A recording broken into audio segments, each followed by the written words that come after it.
ਪੰਜਾਬੀ ਭਾਸ਼ਾ ਦੇ ਨਿਕਾਸ ਵਿਕਾਸ ਦੀ ਗੱਲ ਕਰੀਏ ਤੇ ਅਸੀਂ ਇਹਨੂੰ ਤਿੰਨ ਪਾਰਟਸ 'ਚ ਡਿਵਾਈਡ ਕਰ ਸਕਦੇ ਹਾਂ। ਸਭ ਤੋਂ ਪਹਿਲਾਂ ਇਤਿਹਾਸਿਕ ਪਾਰਟ ਆਉਂਦਾ ਹੈ। ਜਦ ਆਰੀਅਨਸ ਜਿਹੜੇ ਨੇ ਉਹ ਯੂਰਪ ਤੋਂ ਮੈਸੋਪੋਟਾਮੀਆ ਤੋਂ ਜਦ ਪੰਜਾਬ ਵਾਲੀ ਸਾਈਡ ਆਏ ਤੇ ਆਰੀਆਨੀ ਭਾਸ਼ਾ ਜਿਹੜੀ ਹੈ ਉਹ ਡਿਵੈਲਪ ਹੋਣੀ ਸ਼ੁਰੂ ਹੋ ਗਈ। ਪਰ ਜਦ ਉਹ ਪੰਜਾਬ ਆ ਕੇ ਯਾਨੀ ਸਪਤ ਸਿੰਧੂ ਯਾਨੀ 7 ਰਿਵਰਸ ਦੇ ਆਸ-ਪਾਸ ਜਦ ਆ ਕੇ ਉਹ ਸੈਟਲ ਹੋਏ ਤੇ ਆਰੀਅਨ ਲੈਂਗੁਏਜ ਜਿਹੜੀ ਹੈ ਉਹ ਬਾਕੀ ਲੈਂਗੁਏਜਸ ਨਾਲ ਮਿਕਸਅਪ ਹੋਣ ਲਈ ਲੱਗ ਪਈ। ਤੇ ਇਹਨਾਂ ਸਪਤ ਸਿੰਧੂਆਂ ਦੇ ਕੋਲ ਹੀ ਸਾਡੇ ਕੋਲ ਰਿਗਵੇਦ ਜਿਹੜਾ ਹੈ ਉਹ ਡਿਵੈਲਪ ਹੋਇਆ, ਵੈਦਿਕ ਭਾਸ਼ਾ ਡਿਵੈਲਪ ਹੋਈ। ਹੁਣ ਜਿਹੜੇ ਇਹ ਆਰੀਅਨ ਨੇ ਇਹ ਧੀਰੇ ਧੀਰੇ ਆਲ ਓਵਰ ਇੰਡੀਆ 'ਚ ਸਪਰੈਡ ਹੋਣ ਲੱਗ ਪਏ। ਇਹ ਬੰਗਾਲ ਜਾ ਕੇ ਵਸੇ, ਅਸਾਮ ਜਾ ਕੇ, ਉੜੀਸਾ ਜਾ ਕੇ ਵਸੇ। ਤੇ ਹੋਇਆ ਕਿ ਜਿਹੜੀ ਵੈਦਿਕ ਲੈਂਗੁਏਜ ਹੈ ਉਹ ਬਾਕੀ ਲੈਂਗੁਏਜਸ ਨਾਲ ਮਿਕਸਅਪ ਹੋਣੀ ਲੱਗ ਪਈ ਤੇ ਇਹ ਲੋਕ ਆਰੀਅਨ ਲੋਕ ਇਹ ਨਹੀਂ ਚਾਹੁੰਦੇ ਸੀ ਕਿ ਵੈਦਿਕ ਲੈਂਗੁਏਜ ਜਿਹੜੀ ਹੈ ਉਹ ਚੇਂਜ ਹੋਏ।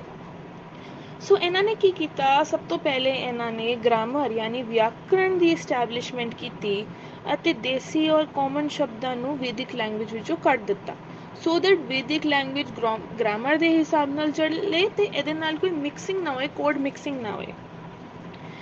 ਉਸ ਤੋਂ ਬਾਅਦ ਸਾਡੇ ਕੋਲ ਵਿਦਵਾਨ ਸਪਤਿਸ਼ੀ ਆਉਂਦਾ ਹੈ ਜੋ ਕਿ ਵੈਦਿਕ ਭਾਸ਼ਾ ਨੂੰ ਆਧਾਰ ਬਣਾ ਕੇ ਇਸ ਉੱਪਰ ਵਿਆਕਰਣ ਨੇਮ ਲਾਗੂ ਕਰ ਦਿੰਦਾ ਹੈ। ਤਾਂ ਵੈਦਿਕ ਭਾਸ਼ਾ ਉੱਤੇ ਸਾਡੀ ਗ੍ਰਾਮਰ ਜਿਹੜੀ ਹੈ ਸ਼ੁਰੂ ਹੋ ਜਾਂਦੀ ਹੈ ਅਤੇ ਅਸ਼ ਅਧਿਆਇ ਜਿਹੜਾ ਹੈ ਉਹ ਪਹਿਲਾ ਇਸ ਦਾ ਮਤਲਬ ਗ੍ਰਾਮਰ ਜਿਹੜੀ ਹੈ ਉਹ ਵੈਦਿਕ ਭਾਸ਼ਾ ਤੇ ਹੁੰਦੀ ਹੈ।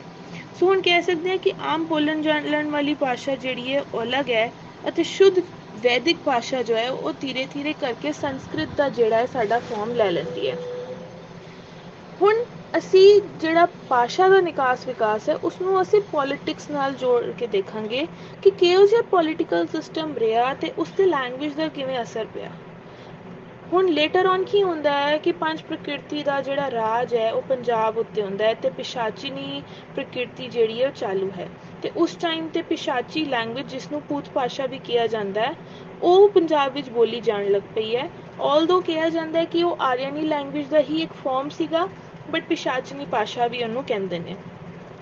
ਹੁਣ ਹੁੰਦਾ ਕੀ ਸੀ ਪਹਿਲੇ ਟਾਈਮ ਤੇ ਕਿ ਇੱਕ ਗਰੁੱਪ ਜਿਹੜਾ ਹੈ ਪੋਲੀਟੀਕਲ ਗਰੁੱਪ ਜਿਹੜਾ ਹੈ ਉਹ ਕਿਸੇ ਜਗ੍ਹਾ ਤੇ ਅਟੈਕ ਕਰਦਾ ਹੈ, ਉਹਨੂੰ ਰਾਜ ਬਣਾਉਂਦਾ ਹੈ ਤੇ ਐਵੇਂ ਹੀ ਪੰਜਾਬ ਤੇ ਟਕ ਨਾਂ ਦਾ ਇੱਕ ਗਰੁੱਪ ਹੈ ਜਿਹਨੇ ਅਟੈਕ ਕੀਤਾ ਪੂਰਬੀ ਪੰਜਾਬ ਤੇ ਅਤੇ ਐਸੇ ਟਕ ਗਰੁੱਪ ਕਰਕੇ ਸਾਡੀ ਟਕਸਾਲੀ ਅਤੇ ਟਕਸਲ ਸ਼ਹਿਰ ਜਿਹੜਾ ਹੈ ਉਹ ਐਸਟੈਬਲਿਸ਼ ਹੋਇਆ। ਕੁਝ 2-3 ਸਕੂਲ ਵੀ ਸਾਡੇ ਬਣੇ।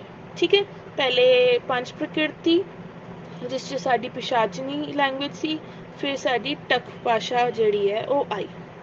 1712 ਵਿੱਚ ਜਿਹੜਾ ਹੈ ਮੁਹੰਮਦ ਬਿਨ ਕਾਸਮ ਨੇ ਸਿੰਧ ਉੱਪਰ ਕਬਜ਼ਾ ਕਰ ਲਿੱਤਾ।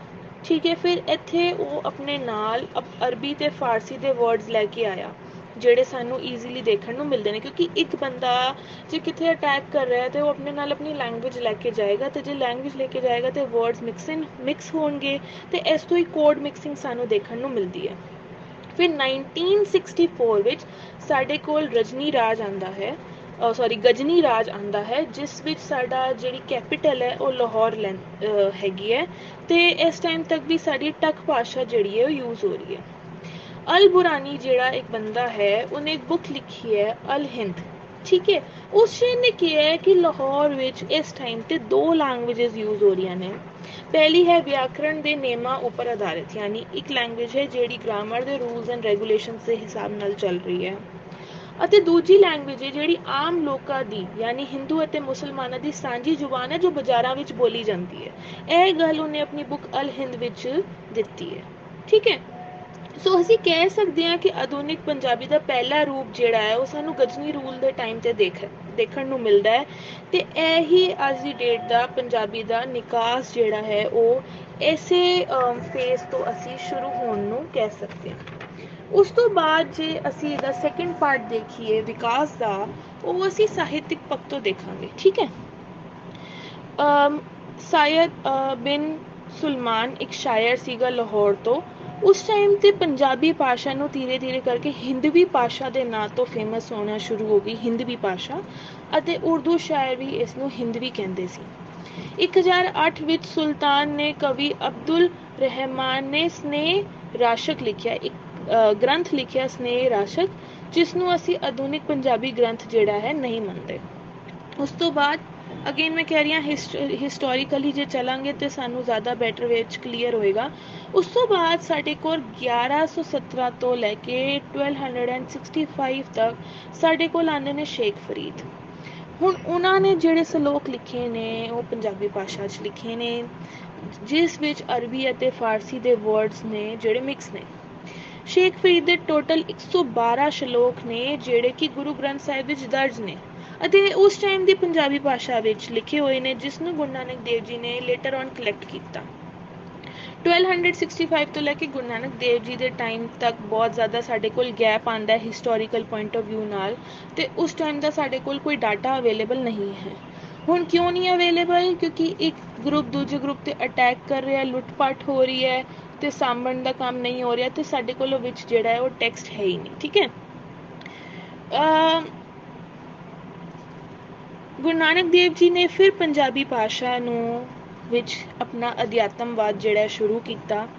ਜੋ ਕੁਝ ਵੀ ਉਹਨਾਂ ਨੇ ਸਾਹਿਤਿਕ ਪੁਆਇੰਟ ਆਫ ਵਿਊ ਨਾਲ ਲਿਖਿਆ ਉਹ ਸਭ ਪੰਜਾਬੀ ਵਿੱਚ ਲਿਖਿਆ। ਆਲਦੋ ਉਸ 'ਚ ਅਰਬੀ ਫਾਰਸੀ ਦੇ ਵਰਡਸ ਤੇ ਸੀ, ਬਟ ਉਸ 'ਚ ਸਾਧੂ ਬੋਲੀ ਵੀ ਫੇਮਸ ਸੀ, ਯਾਨੀ ਸਾਧੂ ਬੋਲੀ ਦੇ ਜਿਹੜੇ ਵਰਡਸ ਨੇ ਉਹ ਵੀ ਇਸ 'ਚ ਆਏ ਤੇ ਅਧਿਆਤਮਵਾਦ ਜਿਹੜਾ ਉਹ ਪੰਜਾਬੀ 'ਚ ਸਾਨੂੰ ਦੇਖਣ ਨੂੰ ਮਿਲਦਾ ਹੈ। ਉਸ ਤੋਂ ਬਾਅਦ ਜਿੰਨੇ ਵੀ ਗੁਰੂ ਸਾਹਿਬਾਨ ਆਏ, ਜੋ ਕੁਝ ਵੀ ਹੋਇਆ ਸਾਡੇ 10 ਗੁਰੂਆਂ ਦੇ ਦੌਰਾਨ, ਉਹ ਸਭ ਅਸੀਂ ਪੰਜਾਬੀ ਵਿੱਚ ਦੇਖਦੇ ਹਾਂ। ਉਸ ਤੋਂ ਬਾਅਦ ਭਾਈ ਗੁਰਦਾਸ ਜੀ ਆਏ, ਉਹਨਾਂ ਨੇ ਵੀ ਬਹੁਤ ਜ਼ਿਆਦਾ ਇੰਪੋਰਟੈਂਟ ਰੋਲ ਪਲੇ ਕੀਤਾ ਪੰਜਾਬੀ ਦੇ ਨਿਕਾਸ ਤੇ ਵਿਕਾਸ ਉੱਤੇ। ਫਿਰ ਹੁਣ ਦੇਖੋ ਟਾਈਮਲਾਈਨ ਹਿਸਾਬ ਨਾਲ ਪਹਿਲੇ ਅਟੈਕਸ ਹੋ ਰਹੇ ਨੇ, ਉਸ ਤੋਂ ਬਾਅਦ ਅਗੇਨ ਰਾਜ ਆ ਰਿਹਾ ਮੁਗਲਾਂ ਵਗੈਰਾ ਦਾ, ਤੇ ਉਸ ਤੋਂ ਬਾਅਦ ਸਾਡੇ ਕੋਲ ਭਾਰਤ ਵਿੱਚ ਬਸਤੀਵਾਦ ਆ ਜਾਂਦਾ, ਯਾਨੀ ਬ੍ਰਿਟਿਸ਼ਰਸ ਆ ਜਾਂਦੇ ਨੇ। ਜਦ ਬ੍ਰਿਟਿਸ਼ਰਸ ਆ ਜਾਂਦੇ ਨੇ ਅਸੀਂ ਡਿਵੈਲਪਮੈਂਟ ਦੇਖਦੇ ਹਾਂ, ਤੇ ਅੱਜ ਅਸੀਂ ਕਹਿ ਸਕਦੇ ਹਾਂ ਕਿ ਬ੍ਰਿਟਿਸ਼ਰਸ ਦੇ ਟਾਈਮ ਤੋਂ ਲੈ ਕੇ ਹੁਣ ਤੱਕ ਜਿਹੜੀ ਪੰਜਾਬੀ ਹੈ ਉਹ Delhi university, Punjab university, Patiala university, Guru Nanak Dev university, ਇਸ 'ਚ ਸਾਡੇ ਕੋਲ ਹਾਇਰ ਸਟੱਡੀਜ਼ ਅਵੇਲੇਬਲ ਨੇ ਪੰਜਾਬੀ ਵਿੱਚ MPhil ਅਤੇ PhD ਨੂੰ ਲੈ ਕੇ। ਸੋ ਅਸੀਂ ਕਹਿ ਸਕਦੇ ਹਾਂ ਕਿ ਅੱਜ ਪੰਜਾਬੀ ਜਿਹੜੀ ਹੈ ਉਹ ਸਰਕਾਰੀ ਭਾਸ਼ਾ ਬਣ ਚੁੱਕੀ ਹੈ। ਇਸ ਪੁਆਇੰਟ ਤੋਂ ਸਾਨੂੰ ਇੱਕ ਗੱਲ ਬੜੀ ਕਲੀਅਰ ਮਿਲਦੀ ਹੈ ਕਿ ਪੰਜਾਬੀ ਭਾਸ਼ਾ ਦਾ ਵਿਕਾਸ ਗੁਰਮਤ ਵਿਚਾਰਧਾਰਾ ਕਰਕੇ ਸੰਭਵ ਹੋਇਆ। ਸ਼ਾਹ ਹੁਸੈਨ ਜੀ ਆਉਂਦੇ ਨੇ, ਉਹਨਾਂ ਦੀ 163 ਕਾਫੀਆਂ ਨੇ ਜੋ ਕਿ ਪੰਜਾਬੀ ਵਿੱਚ ਨੇ। ਸੁਲਤਾਨ ਬਾਹੂ ਆਉਂਦੇ ਨੇ, ਬੁੱਲੇ ਸ਼ਾਹ ਆਉਂਦੇ ਨੇ, ਇਹਨਾਂ ਨੇ ਕਾਫੀਆਂ ਸੀ, ਹਰਫੀਆਂ, ਜੋ ਕੁਝ ਵੀ ਇਹਨਾਂ ਨੇ ਕ੍ਰੀਏਟ ਕੀਤਾ ਉਹ ਸਭ ਇਹਨਾਂ ਨੇ ਪੰਜਾਬੀ ਵਿੱਚ ਕ੍ਰੀਏਟ ਕੀਤਾ। ਇਸ ਲਈ ਪੰਜਾਬੀ ਭਾਸ਼ਾ ਦਾ ਵਿਕਾਸ ਦਾ ਜਿਹੜਾ ਕੰਟਰੀਬਿਊਸ਼ਨ ਹੈ ਉਹ ਸੂਫੀ ਕਾਵ, ਕਿੱਸਾ ਕਾਵ ਨੂੰ ਜਾਂਦਾ। ਜਿਵੇਂ ਦਮੋਦਰ ਆਇਆ, ਵਾਰਿਸ ਆਇਆ, ਇਹ ਬਹੁਤ ਫੇਮਸ ਲੋਕ ਨੇ ਜਿਨ੍ਹਾਂ ਨੇ ਪੰਜਾਬੀ ਵਿੱਚ ਕੰਮ ਕੀਤਾ ਅਤੇ ਇਹ ਉਸਦੇ ਨਿਕਾਸ ਵਿਕਾਸ ਲਈ ਬੜੇ ਇੰਪੋਰਟੈਂਟ ਪਰਸਨ ਕੰਸੀਡਰ ਕੀਤੇ ਜਾਣਗੇ। ਅੱਜ ਪੰਜਾਬੀ ਵਿੱਚ ਸਿਰਫ ਕਿੱਸੇ ਹੀ ਨਹੀਂ ਕ੍ਰੀਏਟਡ, ਸਾਡੇ ਕੋਲ ਅਰਥ ਸ਼ਾਸਤਰ ਹੈ, ਮਨੋਵਿਗਿਆਨ ਹੈ, ਨੋਵਲਸ ਹੈ, ਸਟੋਰੀ ਹੈ, ਈਵਨ ਦੋ ਸਾਡੇ ਕੋਲ ਗਜ਼ਲ ਵੀ ਹੁਣ ਪੰਜਾਬੀ ਵਿੱਚ ਸਾਨੂੰ ਦੇਖਣ ਨੂੰ ਮਿਲਦੀ ਹੈ। ਜੇਕਰ ਅਸੀਂ ਪੰਜਾਬੀ ਭਾਸ਼ਾ ਦੇ ਨਾਮਕਰਨ ਦੀ ਗੱਲ ਕਰੀਏ ਜਾਂ ਇਹ ਗੱਲ ਕਰੀਏ ਕਿ ਪੰਜਾਬ ਦਾ ਨਾਮ ਪੰਜਾਬ ਕਿਵੇਂ ਪਿਆ, ਤੇ ਇਹ ਬੜੀ ਕਾਮਨ ਜੀ ਗੱਲ ਸਾਡੇ ਸਾਹਮਣੇ ਆਉਂਦੀ ਹੈ ਕਿ ਪੰਜਾਬ ਜਿਹੜੀ ਹੈ 5 ਦਰਿਆਵਾਂ ਦੀ ਧਰਤੀ ਹੈ, ਸਤਲੁਜ, ਬਿਆਸ, ਰਾਵੀ, ਚੇਨਾਬ ਅਤੇ ਜੇਹਲਮ, ਜਿਸ ਕਰਕੇ ਇਸ ਦਾ ਜਿਹੜਾ ਨਾਮ ਹੈ ਉਹ ਪੰਜਾਬ ਜਾਂ ਪੰਜਾਬੀ ਭਾਸ਼ਾ ਪੈਂਦਾ ਹੈ। ਇਹ ਗੱਲ ਕਾਫੀ ਹੱਦ ਤੱਕ ਸਹੀ ਹੈ, ਬਟ ਇਸ ਦੇ ਪਿੱਛੇ ਥੋੜੀ ਜਿਹੀ ਹਿਸਟਰੀ ਔਰ ਹੈ। ਜਦ ਮੁਗਲ ਆਏ ਉਹ ਅਮੀਰ ਖੁਸਰੋ ਨੂੰ ਆਪਣੇ ਨਾਲ ਲੈ ਗਏ। ਜਦ ਅਮੀਰ ਖੁਸਰੋ ਵਾਪਿਸ ਪੰਜਾਬ ਆਂਦਾ ਹੈ ਤੇ ਉਹਨੇ ਇੱਕ ਸ਼ਾਇਰੀ ਲਿਖੀ ਜਿਸ 'ਚ ਉਸਨੇ ਪਹਿਲੀ ਵਾਰ ਪੰਜਨਾਦ ਵਰਡ ਨੂੰ ਟਰਾਂਸਲੇਟ ਕਰਕੇ ਪੰਜਾਬ ਲਿਖਿਆ, ਯਾਨੀ ਫਾਰਸੀ ਤੋਂ ਟਰਾਂਸਲੇਟ ਕਰਕੇ ਉਸਨੇ ਪੰਜਾਬ ਲਿਖਿਆ। ਉਹ ਫਸਟ ਟਾਈਮ ਹੈ ਜਦ ਸਾਨੂੰ ਪੰਜਾਬ ਵਰਡ ਦੇਖਣ ਨੂੰ ਜਾਂ ਸੁਣਨ ਨੂੰ ਮਿਲਦਾ ਹੈ। ਉਸ ਤੋਂ ਬਾਅਦ ਇਹ ਵਰਡ ਜਿਹੜਾ ਸਾਡਾ ਫੇਮਸ ਹੁੰਦਾ ਗਿਆ। ਅਲਾਉਦੀਨ ਖਿਲਜੀ ਦੇ ਟਾਈਮ ਤੇ ਇਸ ਨੂੰ ਪੰਜਾਬ ਵੀ ਬੋਲਿਆ ਜਾਂਦਾ ਸੀ, ਬਟ ਧੀਰੇ ਧੀਰੇ ਮੁਗਲਾਂ ਦੇ ਟਾਈਮ ਤੇ ਵਾਪਿਸ ਆ ਕੇ ਇਸ ਨੂੰ ਪੰਜਾਬ ਕੀਤਾ ਗਿਆ। ਇਹ ਨਾਮ ਛੋਟਾ ਜ਼ਰੂਰ ਹੈ ਬਟ ਬਹੁਤ ਇਤਿਹਾਸਿਕ ਹੈ, ਯਾਨੀ ਅਮੀਰ ਖੁਸਰੋ ਦੀ ਗੱਲ ਕੀਤੀ ਜਾ ਰਹੀ ਹੈ, ਔਰ ਵੀ ਅਲੱਗ-ਅਲੱਗ ਰਾਈਟਰਸ ਨੇ ਇਸ ਦੇ ਰਿਗਾਰਡਿੰਗ ਕਿਹਾ। ਹੁਣ ਜੇਕਰ ਪੋਲੀਟੀਕਲ ਬਾਉਂਡਰੀਜ਼ ਦੀ ਗੱਲ ਕਰੀਏ ਤੇ ਪੋਲੀਟੀਕਲ ਬਾਉਂਡਰੀਜ਼ ਪੋਲੀਟੀਕਲ ਇਨਸਟੇਬਿਲਿਟੀ ਕਾਰਨ ਹਮੇਸ਼ਾ ਚੇਂਜ ਹੁੰਦੀਆਂ ਰਹਿੰਦੀਆਂ ਨੇ। 47 ਵਿੱਚ ਜਦ ਦੇਸ਼ ਸਾਡਾ ਆਜ਼ਾਦ ਹੋਇਆ, ਪੰਜਾਬ 2 ਪਾਰਟਸ ਡਿਵਾਈਡ ਹੋ ਗਿਆ, ਪੂਰਬੀ ਅਤੇ ਪੱਛਮੀ। ਬਟ ਇਸ ਦਾ ਲੈਂਗੁਏਜ ਦੇ ਉੱਤੇ ਵੀ ਅਸਰ ਪਿਆ, ਨੇਬਰਿੰਗ ਕੰਟਰੀਜ਼ 'ਤੇ ਅਸਰ ਪਿਆ।